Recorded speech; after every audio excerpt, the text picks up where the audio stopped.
It's time for some more NileRed, specifically making transparent wood. What's next? Transparent radiation shielding? For those of you who don't know me, I'm Tyler Folse. I'm a nuclear engineer with a little over 10 years of experience in the commercial nuclear power industry, from engineering to operations to emergency response. I wouldn't know everything there is nuclear, but I can certainly share some knowledge. Let's see. A couple years ago, I attempted to make transparent wood, which is supposed to be almost as clear as glass, but much stronger and shatterproof. Interesting. My main reason for making it, though... Now, as far as radiation shielding is concerned, wood would be ideal for alpha and beta radiation shielding. Those are very low energy, very low linear energy transfer. So yeah, pieces of wood would be effective against that. But glass, specifically leaded glass, in the context of radiation shielding, would be more effective at X-rays and gamma rays, in addition to alphas and betas, though leaded glass is significantly more expensive. Was mostly just because I thought it looked cool. My results were kind of okay. I get that. One of the reasons why I like nuclear engineering is I like the cool blue glowy thing. And I was able to make a few almost decent pieces, but I had a lot of problems with the process. It was a lot more difficult than I thought it would be, and none of my pieces were as nice as I would have liked. I also really wanted to make some larger ones, but every time I tried it, it ended up cracking after a day or so. Instead, I settled for some smaller ones, which didn't crack, and they just became really warped. It was little clear shells in acrylic. Transparent though, and at the time, I felt that it was good enough, but this was what it looked like after sitting around for several months. They were all yellow and cracked, and clearly this wasn't the best method. Barely translucent and barely wood. So I've decided to try it again, and there was recently a paper about transparent wood that kind of went viral. I'm not going to be using their method though, and I'll mention a few reasons why throughout the video. Instead, I wanted to try something from a paper published in 2016. Transmittance as high as 85%. I didn't realize there was actually a method of determining transparency by percentage for something like transparent wood. I mean, I guess there is. I suppose there's units for just about everything, though. Which was actually 2 years before my first attempt. I have no idea how I didn't find this back then, but it seemed to avoid all the problems that I ran into. To get started with it, the first thing that I needed was a piece of wood, or more specifically, a piece of balsa wood. Okay. What was nice was that I was able to find it at relatively thin. A local art store, and it was already made into a thin strip. For the thickness of the strip, I went with 1/8 of an inch, which was about 3.2 millimeters. 1/8 of an inch or anything will stop things like alpha and beta particles, most of them anyway. Really, something as thin as your skin for alphas, and betas, something about as thin as a credit card, will block most. Though not all, but like everything else associated with radiation, it's all about probability, and this will stop most of it. Compared to high energy stuff like gammas or X-rays, even if it was 1/8 an inch of lead, that still wouldn't stop it. You're going to need multiple inches of the stuff to stop most of it. The first thing that I had to do was cut it. Though, on that same context, a little bit of something is technically better than nothing, but not appreciably. Using a knife, and I made some small squares that were about 2 centimeters by 2 centimeters. This size was kind of arbitrary, but I figured it was best to start small and then scale it up. Sure. Now, on a quick side note, a lot of papers, including the one that went viral, made the pieces a lot thinner, and they were usually at most 1 millimeter. Oh, wow. Sure. I mean, making it thin so it's easier to make, but if you make it thicker, it should be a little bit less breakable. I felt that that was way too thin, though, and at that point, it was getting closer to being paper than wood. Glass paper. So, the last time that I did this, the pieces kind of fell apart, and I was worried that it was because I'd made them too thin. But anyway, when I was done cutting them, I dropped them onto a dish, and I put them in an oven to dry. The paper said to keep it at 105°C for 24 hours to get rid of any moisture in the wood. Sure. I think they were already pretty dry though, and when I pulled them out the next day, they looked exactly the same. Now, what I Good to do that just to be sure. had to do next was chemically treat the wood and remove something called lignin, and I also had to bleach them white. In my last attempt, I pulled out the lignin using a boiling solution of sodium sulfite and sodium hydroxide, and then I bleached it using 30% hydrogen peroxide. That method seemed to work okay, but I didn't find that it was very efficient doing it in 2 steps. The method that I wanted to try, though, used sodium chlorite, which was able to do both at the same time. Also, in general, it's a lot easier to buy sodium chlorite than it is concentrated hydrogen peroxide. At least here in Canada, anything above 30% peroxide is controlled because it can be used to make explosives, and if you do manage to buy it, you can sometimes end up on a list. Yeah, I can understand those reasons why. But yeah, removing lignin from wood. Wood is strong but opaque because of that, and natural uranium ore is chemically stable but unsuitable for reactor fuel, so both are going to need chemical treatment in order to remove the impurities. The yellow pigment in the case of the wood, and the unwanted isotopes and oxides in the case of the natural uranium. This is very different than the sodium chlorite, which has little to no regulation, and you can just buy it online. Yeah, basically a cleaner or disinfectant. The reason that it's so available, though, is kind of unfortunate. It has a legitimate use as a disinfectant or cleaner, but more often than not, it's sold as some sort of alternative medicine. Now that's different, and I'm kind of surprised it's not on a list if it is sold. I guess emphasizing the alternative aspect. People use it to make something called Miracle Mineral Supplement, or MMS for short. Oh my. If it works, it's a miracle. And they claim that it can cure everything from cancer to autism. Wow. Can it also start nuclear fusion? Pour some of it over a fusion reactor and then you get more energy out than you put in? The only problem, though, is that at least chemically, it's kind of similar to drinking dilute bleach. People are drinking this stuff? I was thinking topically. Either way, it isn't good. No real evidence that it does anything besides destroy your insides.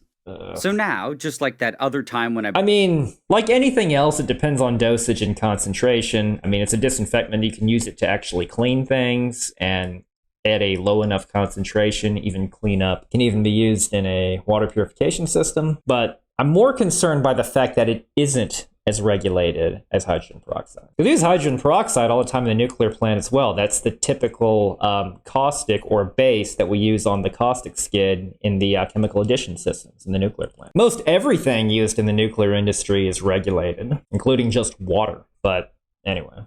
Cyanide almonds, I was a bit conflicted because I didn't want to support a market like this. However, it was on Amazon, and it was by far the cheapest and easiest way to get it. So, when it eventually arrived... I like the disclaimer that Amazon uses. It says, please read the safety labels before using. Clearly designed to keep them out of hot water for vending this product.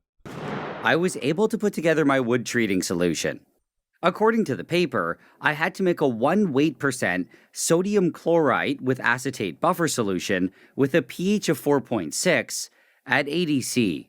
At first glance, this kind of seemed like a complicated and maybe hard thing to do, but it was actually relatively simple.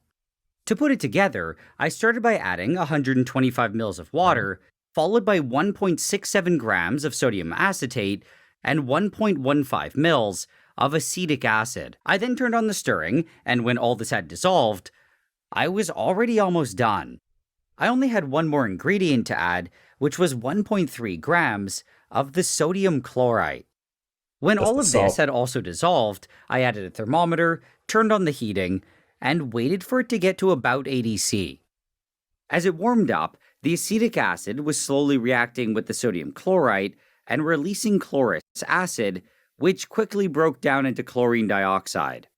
When it eventually got to 80 C, I turned off the stirring, and I dropped in the pieces of wood. I did my best to spread them out, but unfortunately, there just wasn't enough space. So, I poured everything into a bigger beaker. Yeah, that's the thing when everything floats.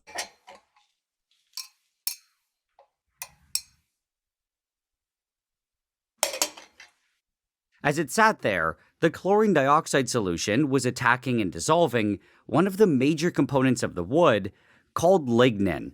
In general, wood is around 25% lignin, which is kind Apparently I pronounced it wrong.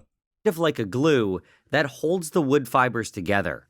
By taking it away, I was making the wood more porous, and I was opening up the space between the wood fibers. I was also getting rid of the natural yellow color that wood has, which mostly comes from the lignin. According to the paper, this process should bring the lignin content down from the 25% that I mentioned before to only about 3%. And here, the key method behind doing this process is he's removing it without damaging the overall cellulose structure, which is what makes wood wood. Just like in the case of uranium fuel processing, it is purified and enriched without shattering the ceramic matrix of uranium dioxide. You don't want to break the framework, else your material loses its integrity, whether it's wood or nuclear fuel pellets. What I was supposed to be left with was mostly cellulose and hemicellulose, which were naturally colorless. About 7 hours later, they eventually looked almost completely white, and I felt that it was done.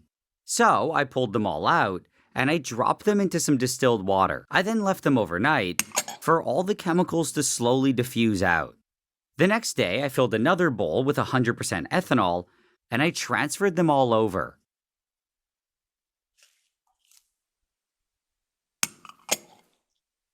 I waited another day, and then I did the exact same thing with a 50-50 mixture of ethanol and acetone, and then with pure acetone. As far as I know, the paper doesn't really go into detail as to why all these solvent washings have to be done, but I think the major reason is to just get rid of the water. After a few days of mostly waiting, I was eventually left with some little dry pieces of wood, which were hopefully close to lignin-free. They clearly still weren't transparent though, and that was because I still had one major They're still white. I mean, you're getting rid of the yellow. Step to do, which was infuse them with plastic. However, before doing that, I took a closer look at one of them. The first thing that I tried was bending it a bit to see how strong it was. The last time I did this, the pieces all became super soft and bendy, and I was kind of expecting the same thing to happen. However, they were actually still pretty tough, and they felt similar to before the treatment. Feels like wood. I'm not exactly sure whether this was because I used balsa this time, or if it was because of the different process. My opinion, though, is that it was probably a combination of the two. Either way, it was a pleasant surprise, and it meant that it was probably possible to safely make pieces that were both thinner and larger. Cool. Something else that I noticed was that even though they weren't exactly transparent, they were definitely more transparent than regular wood. It was still way too hazy to see any details through it, but it was vaguely possible to see something. But anyway, it was now time to try and, hopefully, make it completely see-through. To do this, as I mentioned before, I had to infuse the wood with some sort of plastic, and the last time that I did this, I used an epoxy resin. There were at least a few things, though, that I didn't like about the epoxy. The first was that it was a two-part mixture, and the moment the two parts were mixed together, they would start to react. This gave me a limited time to work on it before it started to harden, and I found that this made things really rushed, and it was hard to do a good job. The second, and probably more important... Yeah, one of the things that's looked at through any procedure at a nuclear plant is if there's any things that have to be done in quick succession. Now, it's not that they're not allowed. Sometimes steps and methods such as reader-doer, which is exactly what it sounds like. One person reads the procedure while the other person does it. Though before then, it's already covered during the pre-job briefing that, hey, this is going to be quick. So those sort of jobs are usually going to have additional oversight. And this would be a job such as syncing the main generator onto the grid and verifying that it picks up load. Because you want to make sure it picks up load lest it trips itself on reverse power. But that does, so prompt quick steps need to be taken by the personnel performing the task. But if you could find a better way that does not put yourself in this sort of position, then people are going to be all for it. And those steps like that have an additional layer of scrutiny during the procedural review process.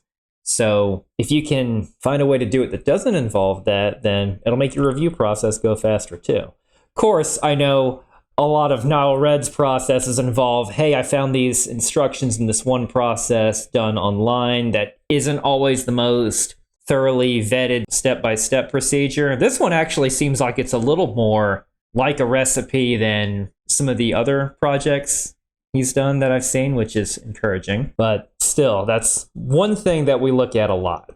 Important reason is that epoxy has a tendency to turn yellow. Yeah. This is often because of exposure to UV light, but I kept mine in a cupboard and it still somehow happened.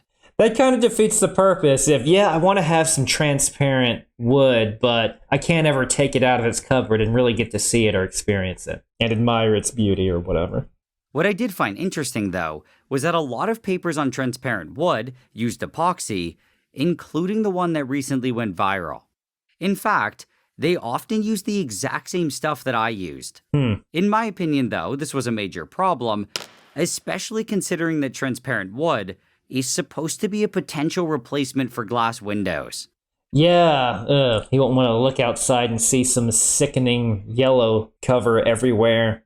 It'd be like one of those filters they use to show flashback or dream sequences on various Netflix shows. Windows are constantly exposed to the UV and sunlight, and if epoxy were used, you'd probably end up with a nasty yellow window. Yeah. This was one major thing that Not to mention it just wouldn't protect you as much as the other kind of tinted windows from UV radiation. I liked about the paper that I decided to follow. They didn't go with epoxy, and they instead went with something called methyl methacrylate, or MMA for short. When this polymerized, it would make acrylic, also known as plexiglass, and it didn't have the same yellowing issue. Its polymerization was also triggered by heating it, and this meant that I could actually choose when I wanted it to harden. This all sounded pretty good to me, so I ordered some methyl methacrylate as well as an initiator called AIBN. Unfortunately, I couldn't just add them both directly to the wood, and I first had to partially polymerize the MMA. To do this, I started by adding a very small amount of the initiator. After that, I poured in about 50 mils of the methyl methacrylate, and I dropped in a stir bar. I then turned on the stirring, and when everything had dissolved, I moved the flask to a hot water bath. When the temperature got... As far as the epoxy degrading over time, that's kind of similar to how the zircaloy cladding eventually becomes brittle under extended neutron bombardment just by virtue of its service in a reactor. It will eventually ruin its performance long term. Now, fuel assemblies aren't used long enough that it's going to cause a significant risk of an accident, that it's going to cause a noteworthy risk of accident, because each fuel assembly is only used about 3 times or so, and that's mainly just because you use up enough of the fuel that it's no longer reactive enough to keep the reactor going. And each core design post-outage consists of a mixture of fresh, new, non-irradiated fuel, so fuel that's going in the reactor for its first time, once burned fuel, so 1 fuel cycle, that's 18 to 24 months, and then twice burned fuel, 2 fuel cycles. And reactor engineers organize the assemblies in a certain way to optimize even neutron flux, even heat profile, to ensure the core operates with stability throughout its cycle, and requires minimal operator action for, say, adjusting the control rods over the course of the core life. But I can totally understand the reason for not wanting to go with the epoxy. Choose the right material, not the cheapest one. Above about 40 C, the initiator was supposed to start breaking down and releasing free radicals. These free radicals would then attack a molecule of MMA, which would turn it into a more reactive form, which could attack another molecule of MMA. This process, known as polymerization, would then keep going, and it would slowly grow chains of methacrylate molecules. The length that these chains grew to was mostly determined by temperature and time, and the paper said to react it for 15 minutes at 75 C. So, after 15 minutes, I pulled it out, and I dropped it into some ice water. This quickly dropped the temperature, and it was supposed to stop the polymerization at whatever level it was at. I let it sit there for about... Cooling it off just like hitting the brakes. or inserting control rods, which incidentally enough, control rods will also reduce temperature of the reactor coolant system due to the feedback mechanisms associated with lowering reactor power. 10 minutes, and I was now ready to add it to the wood. To do this, I got out my vacuum chamber and I added some of the pre-polymerized MMA to a small dish. I then dropped in one of the pieces and I made sure that it was completely submerged.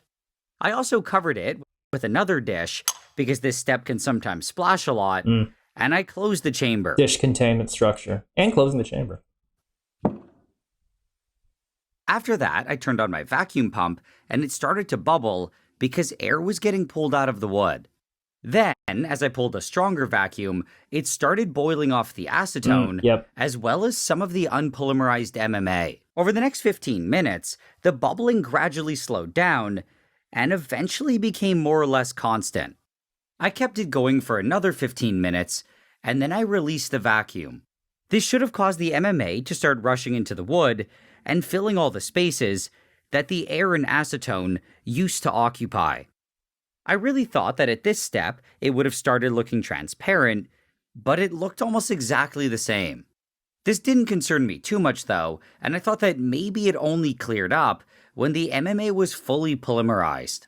I then did 2 more vacuum cycles of 15 minutes, and at this point, the wood should have been completely filled with the MMA. Now, what I had to do next, according to the paper, was sandwich it between 2 pieces of glass. So what I did was drop it onto a glass square that I found on Amazon, and this part was actually the main reason why I chose to do this method. It was the only one that seemed to wedge it between glass, and their final pieces were nice and flat. When I find it interesting that making transparent wood, you take some wood after it's been processed a bit, and then you put it on something that is transparent. It's kind of the equivalent of generating power from something that essentially uses something that already produces a whole lot of power to begin with, and you're getting just a teeny tiny minuscule fraction of it. And that's how solar power works. All right? Looked closely at almost every other paper that I found, their samples were wavy or warped. But anyway, I then put another glass square on top of it, and I wrapped it all up with aluminum foil. I wasn't exactly sure what the aluminum foil was for, but the paper said to use it, so I just did what it said. Every now and then, you run into a case where you just follow the procedure blindly. What's nice, though, is in nuclear plants, there's at least a note, or in some cases, even an entire section that looks at the basis for each step and describes it in pretty significant detail as for why a certain set point is chosen, a certain time is chosen, that sort of thing, as a bit of a quick reference. It's not too deep where it floods you with a bunch of math, which can be a little overbearing in the case of you doing prompt operator actions. And keep in mind, all that stuff was figured out by engineers that work regular day shift, so reactor operators can perform this procedure under a little bit of stress at 3 o'clock in the morning. So I think that strikes a nice balance between not cookbooking your procedure too much, but at the same time giving you some key general points as to why you do your steps a certain way for when you make decisions like that in the middle of the night. With it all nicely packaged, I put it in my oven that I had preheated to 70°C, and I left it in there for 4 hours. As it sat there, the methacrylate was supposed to start polymerizing again, and when all of it had eventually reacted, I should have been left with solid acrylic. When I came back and took it out of the oven, I was hoping to see a super nice and beautiful piece of transparent wood. But that, of course, wasn't what I saw. Oh, not transparent.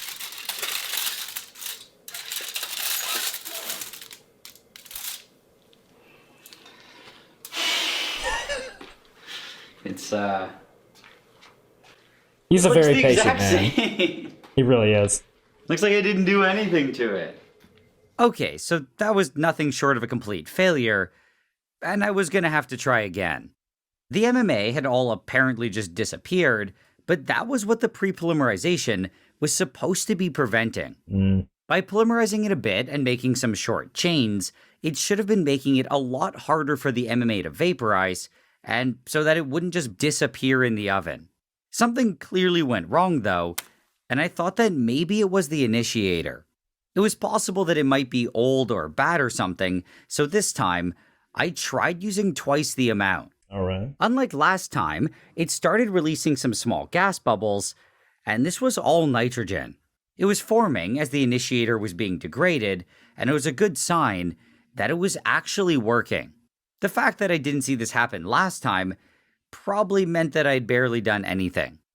Over the next 15 minutes, it also got thicker and thicker. And that's what's going to be good. So if you wanted to make this into a repeatable process, add a note. Hey, watch out for this when you're doing the initiator step, for instance. Because that is one of the reasons how a lot of notes and caution steps get added to procedures is somebody saw something they didn't like and they're asking suggestions for you to keep an eye out to make sure it gets done.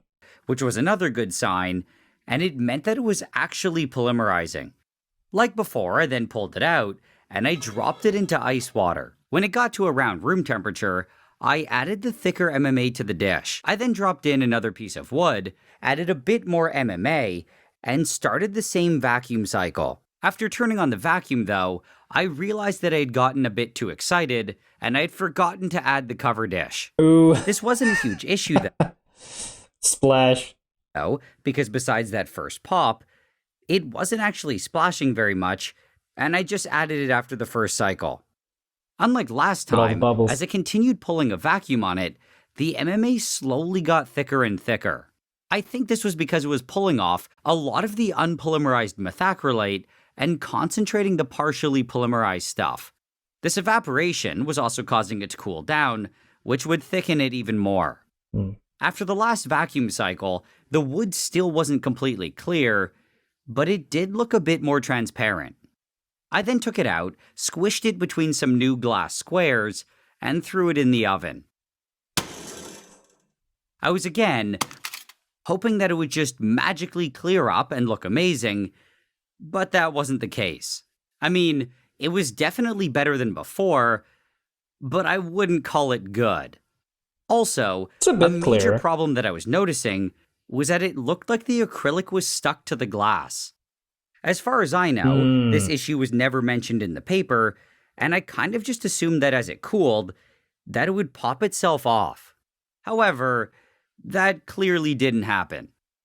The thing is, some of those scientific papers aren't exactly procedures that tell you that. Some of it involves people just wanting to show off. Nothing against scientific papers at all, because I mean, hey, but they're not exactly written in a way for you to follow a procedure that can be done exactly sometimes, at least compared to people that whose job is to write procedures for the purpose of them being as easy to follow as possible. I mean, that's a full-time job at a nuclear power plant. There are people that write procedures. There are people that write procedures for each department. Like, there's a big difference in procedures for chemists compared to mechanics or electricians or reactor operators, for instance. Good news is that it actually worked this time.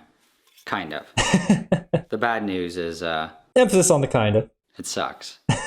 Even at room temperature, it was completely stuck, and to get it off, I made some score lines in the glass. I then got out my hammer, and I carefully smashed it to pieces. That's pretty careful. I was expecting him to say carefully he just whacked it as hard as he could, because he does that sometimes.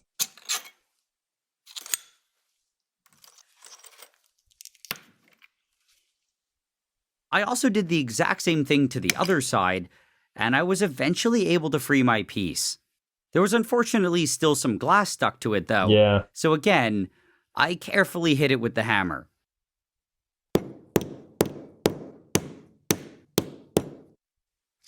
There you go. After that, I used a Dremel, and I cut off the extra bits of plastic. I also sanded it, just to clean it up a bit. The final piece was only kind of transparent, and it was a bit disappointing. What was good, though, was that it was completely flat, and it didn't look bent at all. When I tested it, I had to use a lot of backlight, but it was possible to see through it. It was still super hazy, though, and a lot of it was still very yellow. This yellowness told me...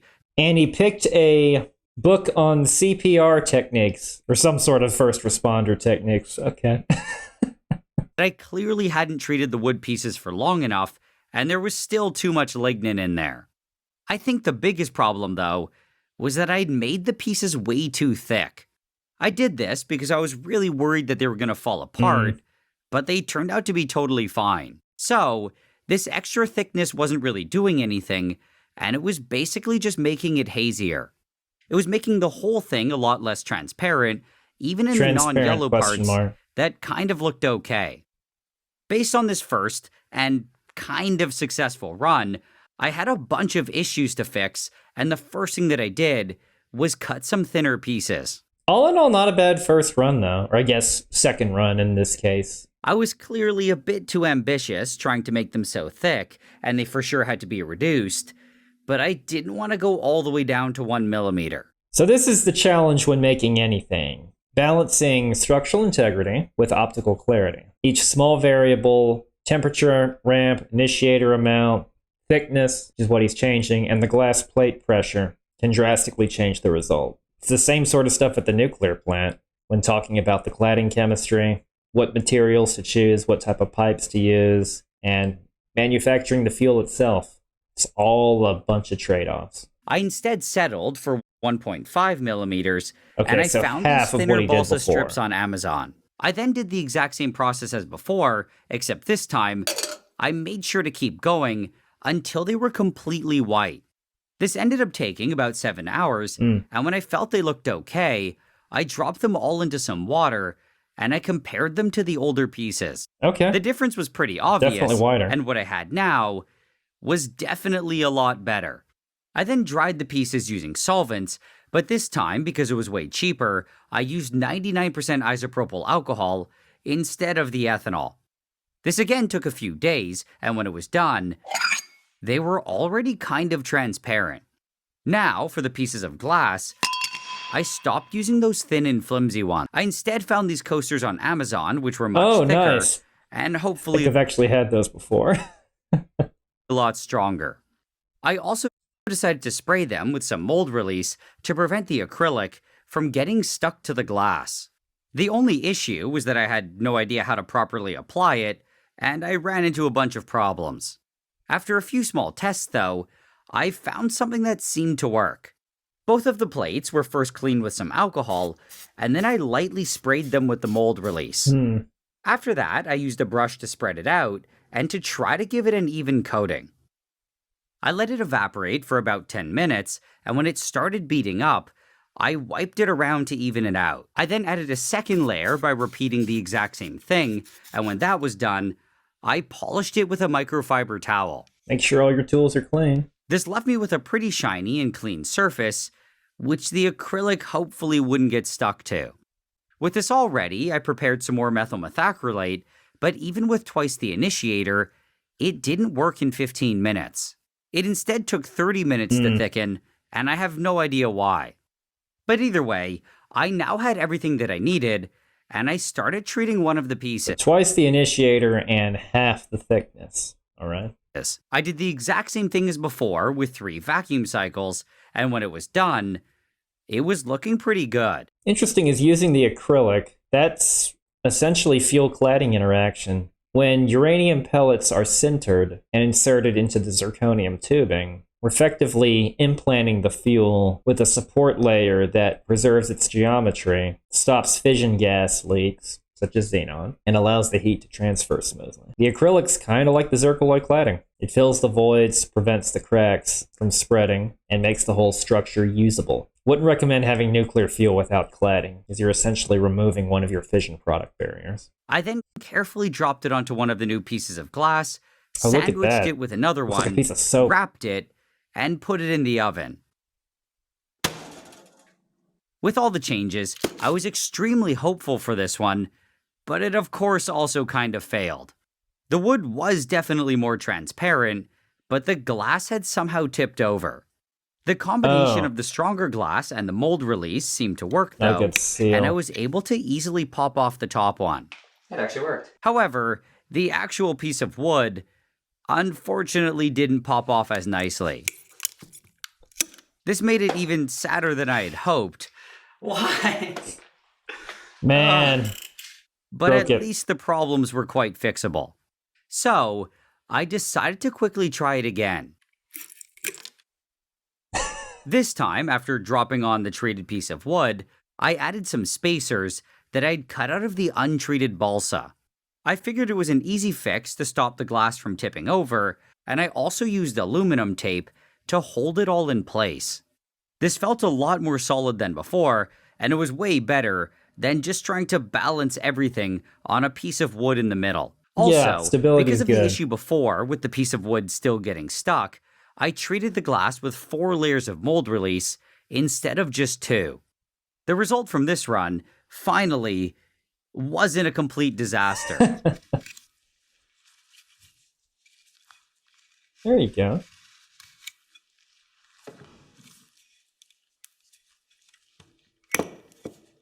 For a second, though, I did think that the piece was stuck again, but that wasn't the case.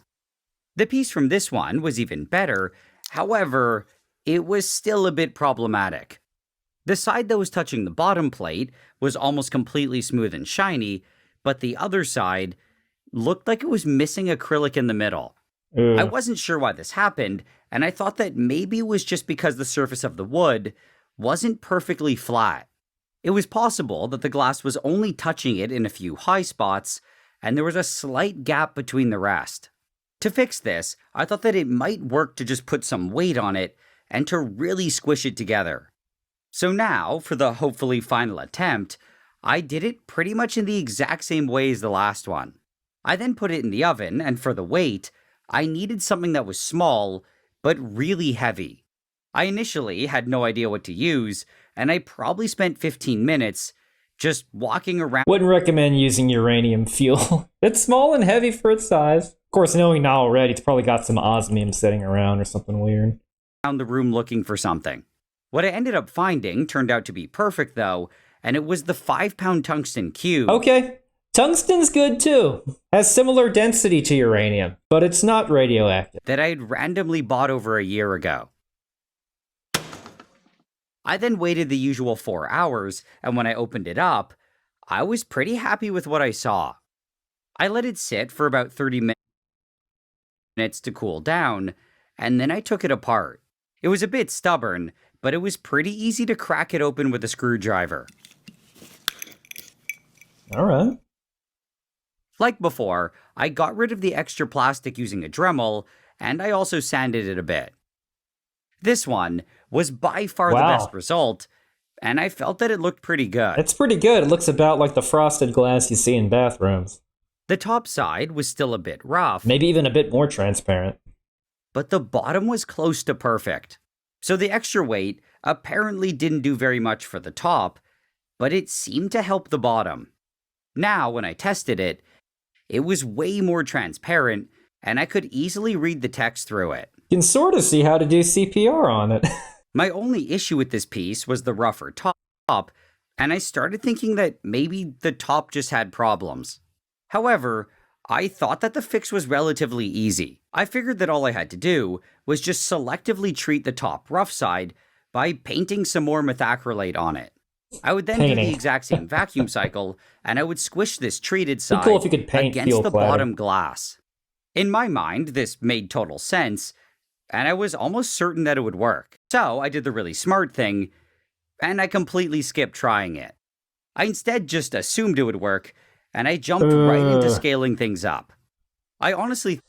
Oh, man. That does not sound good. Whether it's material science, chemistry, or nuclear engineering, heat transfer, gas evolution, and structural stresses all scale non-linearly. What works at 2 centimeters will probably fail at, is that 4, 6? What works at 2 centimeters might fail catastrophically at 2 meters. That's the same way a small reactor test assembly works way differently than a fully loaded reactor cool with 193 fuel assembly. Thought that it was just going to be really straightforward and easy because I assumed it was just what I had done before, but bigger. However, that turned out to be a terrible assumption. I mean, even made it's 2 dimensions that are different. The same thickness, but length and width both scaled up. I quickly learned that the larger scale had a whole bunch of its own issues that never even occurred to me. Yeah. For example, any gas bubbles that formed yes. now had a much harder time escaping, especially if they formed near the middle of the piece. Mm-hmm. This gave me a couple attempts where there were clearly some bubbles that got trapped. And that's one of the reasons why uranium fuel are kept in these little teeny tiny pistachio-sized pellets. We don't have a big old chunk of uranium dioxide in these much larger fuel assemblies. I mean, for one, it would be a less modular design, having, varied sizes and thicker sizes, but it also has the right ratio of uranium dioxide fuel and the zircaloy cladding. Getting that out of whack too much or having large areas of uranium fuel without the cladding, you're going to have hot spots and thermal stresses and fuel pin temperatures that can exceed 5,000 degrees Celsius. That's not good. I also had one run where the piece cracked as it was cooling down, and another one where the methacrylate drifted away from it while it was in the oven. There was also my favorite one, which absolutely refused to separate from the glass, and I had to help it a bit. Trying to be gentle using the back end of a screwdriver, sure. I think the saddest part, though, was when I found out that to selectively treat one side, I think the saddest part, though, was when I found out that it wasn't going to work to selectively treat one side. I mean, it did technically work, and I was able to get 2 sides that were smooth, but it also introduced a bunch of weird cracks. Yeah. I did think it was kind of interesting, though, and it had a cool effect when I turned the piece 90 degrees. But with all that being said, the main point here is that scaling it up turned out to be a lot trickier than I thought. On the surface, the process appeared really simple, but I'm glad he's showing us the trial and error of all of his projects like this, because that's an important lesson, whether you're designing anything about nonlinear scaling. Small details seem to matter. Eventually, though, after a week of what felt like constant failures, I came up with a process that I felt would work. To try it out, I cooked up what I was hoping would be my last piece, and I soaked it in the same solvents. When that was eventually ready, I started making the pre-polymerized methacrylate, and this time, I used a lot less initiator. Instead of twice the amount, I now only used 20% more. Okay. Also, in general, I found that this was actually one of the hardest parts.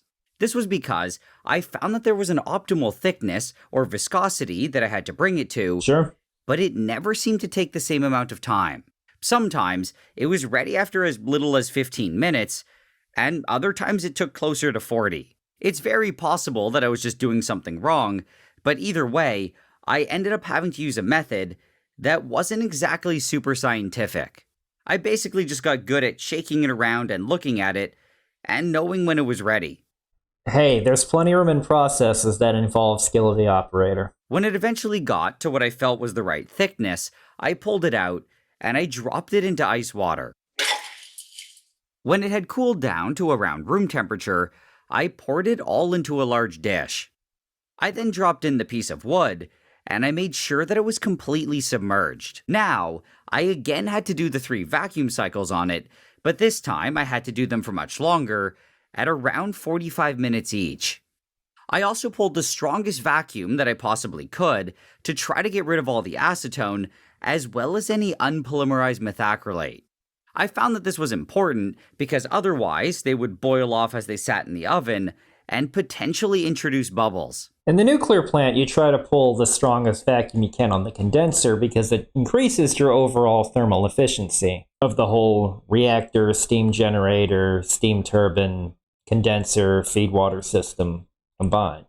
Just your classic Carnot cycle numbers. It's actually the same reason why you produce a little bit more electricity in the winter, because the tea cold is colder. Can't make tea hot any hotter without completely changing the reactor design. So tea hot's going to be pretty constant when you look at your Carnot numbers. But tea cold will fluctuate due to the weather, because the cold temperature is the cooling reservoir, which is exposed to the environment. And keep in mind, that is all on the secondary non-nuclear part of the plant. So really, that's no different than any other power plant that uses a steam cycle, whether it's a nuclear reactor, whether it's nuclear, natural gas, or even coal. There was a side effect to the extended vacuum, though, and it caused the methacrylate to thicken a lot more. This made it very important to start with methacrylate that wasn't too thick. Otherwise, it would sometimes start to solidify before the end of the third cycle. When it was done, I pulled it out, and I dropped it on a much larger glass plate. This plate was originally meant for 3D printers, and I had already treated it 4 times with mold release. I also made sure to completely polish the entire thing.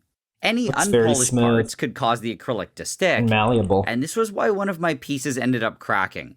It could also cause it to not separate at all, and I really didn't want to have to smash any more glass.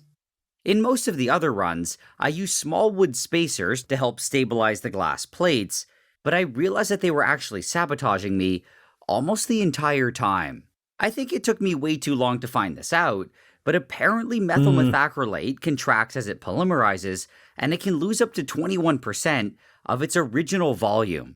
This meant that my piece was potentially shrinking quite a bit as it cured, and with the wood spacers in place, it was pulling itself away from the upper glass plate. Interesting. This made it so that all the weight that I had added was basically doing nothing, and I had to stop using them.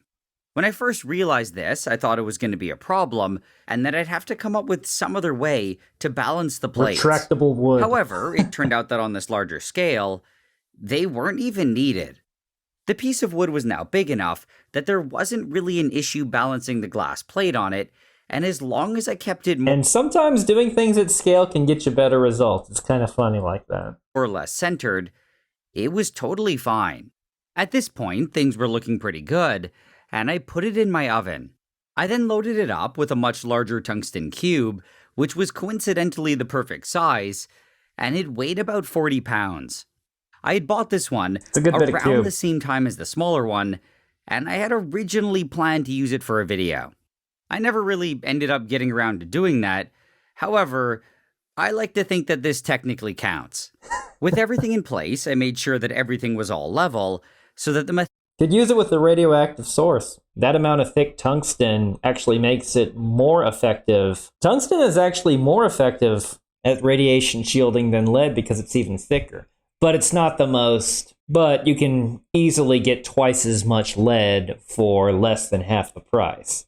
So that's why lead is more commonly used as radiation shielding. You just need more of it. Methacrylate wouldn't drift. Then, when I felt that it looked good, I closed the oven and I turned it on. In a lot of the other runs, I had preheated the oven, but I found that it worked better when it heated up slowly from room temperature. Now, it was just a matter of waiting, and I was pretty anxious to see the result. When I came back to it 4 hours later, I pulled it out of the oven, and I was kind of happy with what I saw. I then waited for it to cool down and slowly separate from the glass. This part can sometimes be surprisingly loud, and it sometimes really sounded like something was breaking.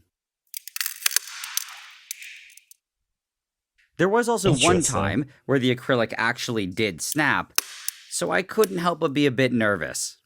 When I came back to it about 30 minutes later, it thankfully wasn't broken, and I cut all the pieces of tape. To open it up, I pulled on the top plate, and it came off pretty easily. I was a bit worried that the piece itself would be hard to remove, but it also came off without much effort. Now, looking closer at what I had made, and it was kind of bad and good at the same time. The part that was touching the bottom plate was almost perfect, but the top wasn't nearly as beautiful. Same thing with the top. I mean, it was still by far the best result that I guess it depends on when you define as the top versus the bottom. I had ever gotten, especially when you compare it to what I was getting before. Even without the spacers though, the top part still wasn't turning out as well as I had hoped, and I think that was just because of gravity. As it sat in the oven, the methacrylate was slowly sinking down and away from the top plate, and there wasn't much I could do to stop that. Thankfully though, I felt the fix was relatively easy, and I just had to treat it a second time. To do this, I first had to clean it up a bit by cutting off all the extra plastic. I then lightly sanded both sides, and when I felt that it was good, I dropped it into some freshly prepared methacrylate.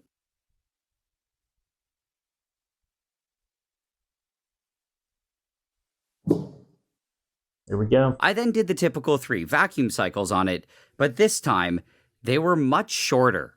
This was because there wasn't any acetone to get rid of, and I only did them for about 10 minutes.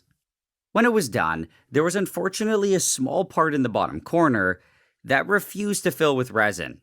However, I was kind of hoping that it would just magically disappear in the oven. I then dropped the piece onto the glass plate, and I made sure to flip it so that the side I wanted to fix was against the bottom plate. I did this because the bottom side always seemed to turn out nicer, and I thought this might help. After that, I added the upper plate, and I taped it all together. I then loaded it up with the cube again, made sure that it was level, and turned on the oven.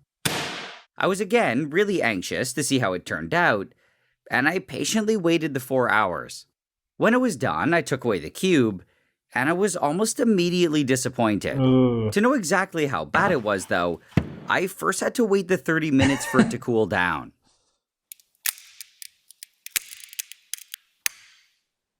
Wait to be disappointed.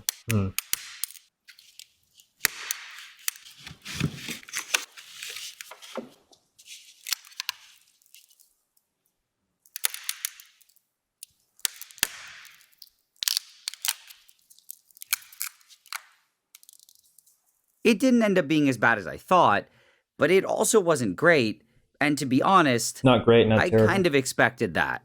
This process was just way too unpredictable, and the likelihood of having both sides come out perfect was extremely low. To a certain degree, I was hoping that luck would be on my side and a miracle would happen, but I really didn't expect it to. Up until now, my main goal was mostly just... Yeah, that's the thing. I think I will say that nuclear procedures do have enough margin built into them that not only are you not dependent on luck or miracles, but if the opposite happens and you get bad luck or something unfortunate happens, there's enough design margin so that, say, if one of your emergency core cooling system pumps fails to start, it's like, okay, that's okay, start the other one. That one doesn't work, start another one. And then start backup systems for that and backup systems for that and so on and so forth. And there's procedures that guide you through each step, in addition to how to bring back the things that broke. Fill the wood with acrylic, and to get it to the point that it only had minor imperfections. This was almost exactly what I had now, and to make it nice, I figured I just had to use some sandpaper. I started wet sanding it with 600 grit paper, but it wasn't coarse enough, and I ended up going down to 320. All right. I kept going until it looked like the surface was perfectly even, and then I slowly moved up to finer and finer sandpapers until I got to 2500. At this point, it was starting to look pretty good, and for some reason, I feel like it actually started looking more like a piece of wood.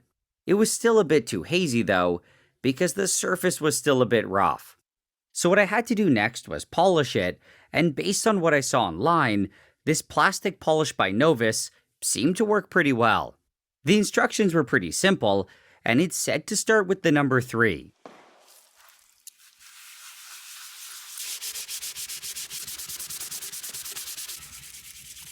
I spent a few minutes polishing both sides, and when I felt that it looked good, I washed it all off, and I moved on to the number 2.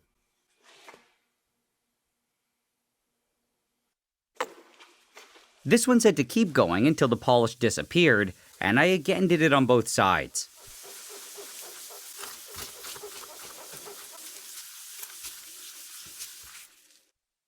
I then wiped it down with a microfiber towel, and I finished it with a good rinsing.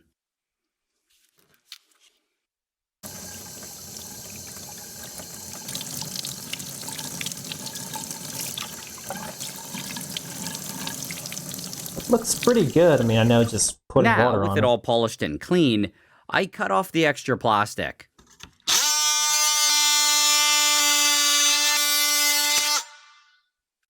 After that, I sanded the edges to clean them up a bit, and this was the final result.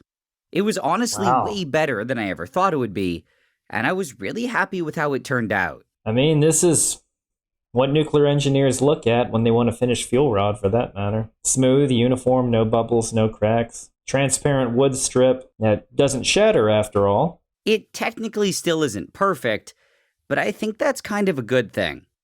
I think all the slight Perfection's the enemy of good enough.